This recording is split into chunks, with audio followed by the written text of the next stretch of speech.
Last week ஒரு patient வந்திருந்தாங்க. அவங்களுக்கு பல்லில் நிறைய ப்ராப்ளம் இருந்தது.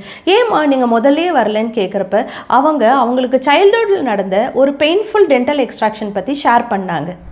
அது அவங்களோட ஆழ் மனசில் ஒரு பேட் மெமரியாக பதிஞ்சதுனால அவங்க டென்டிஸ்ட்டையும் டென்டல் ட்ரீட்மெண்ட்டையும் டோட்டலாக அவாய்ட் பண்ணியிருக்காங்க. இந்த ஃபியரை எப்படி நம்ம போக்குறதுன்னு பார்ப்போமா? ஃபஸ்ட்டு எடுத்த உடனே ட்ரீட்மெண்ட்க்கு போகாமல் நீங்கள் உங்கள் டென்டிஸ்ட் கிட்ட ஒரு கன்சல்டேஷன் அப்பாயின்மெண்ட் மட்டும் புக் பண்ணிவிட்டு நீங்கள் போய் தெளிவாக உங்கள் டென்டல் ப்ராப்ளத்தை எல்லாத்தையும் பேசி டிஸ்கஸ் பண்ணி ட்ரீட்மெண்ட் ஆப்ஷன்ஸ் எல்லாம் கேட்டுக்கோங்க. இது ஒரு 0 ப்ரொசீஜர் அப்பாயின்மெண்ட்டாக இருக்கட்டும். நீங்கள் உங்களோட ஃபியர் அண்ட் ஆங்ஸைட்டியை உங்கள் டென்டிஸ்ட் கிட்ட தெளிவாக புரிய வச்சிங்கன்னா அவர் உங்களை ட்ரீட் பண்ணுற மெத்தடை மாற்றிப்பார். எடுத்த உடனே ஒரு பெயின்ஃபுல் ப்ரொசீஜர் பண்ணிக்காமல் ஒரு சிம்பிளான க்ளீனிங் ப்ரொசீஜர் ஸ்டார்ட் பண்ணிக்கோங்க.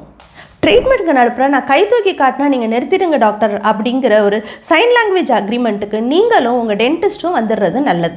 இன்ஜெக்ஷன் தான் உங்களுக்கு பயமாக இருக்குன்னா ஒரு டாபிக்கல் ஸ்ப்ரேயோ இல்லை ஜெல்லோ அப்ளை பண்ணிவிட்டு இன்ஜெக்ஷன் போட சொல்லலாம். இன்றைக்கி பெயின்லெஸ் இன்ஜெக்ஷன் வந்துடுச்சு, நைட்ரஸ் ஆக்சைட் செடேஷன் அப்படி போன்ற ஆப்ஷன்ஸ்லாம் அவைலபிளாக இருக்குது. அதெல்லாம் நீங்கள் கன்சிடர் பண்ணலாம். டென்டல் கிளினிக்கில் ஏற்படுற ட்ரில்லிங் சவுண்டு தான் உங்களுக்கு பயமாக இருக்குன்னா இயர்பாட்ஸ் எடுத்துகிட்டு போயிட்டு உங்களுக்கு பிடிச்ச ஃபேவரட் மியூசிக்கோ இல்லைனா பாட்காஸ்ட்டோ போட்டு கேட்டுக்கோங்க. முடிஞ்ச வரைக்கும் இன்ஸ்ட்ருமெண்ட்ஸ் எதையும் கண்ணால் பார்க்காதீங்க. Today's dentistry has changed. It is more comfortable and patient friendly now. Come and enjoy your pleasant dental experience at Lakshmi Dental, Tirunelveli.